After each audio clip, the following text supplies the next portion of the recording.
nyoka, pepo, chochote naona kukamata, kukusanya shetani na mambo yake, kukusanya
upenyo wa kimuujiza.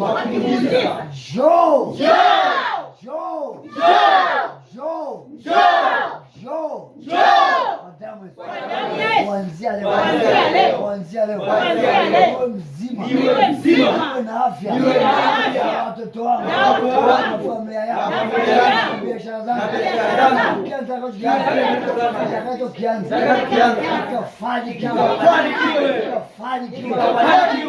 fanikiwe kwa jina la Yesu. Amen.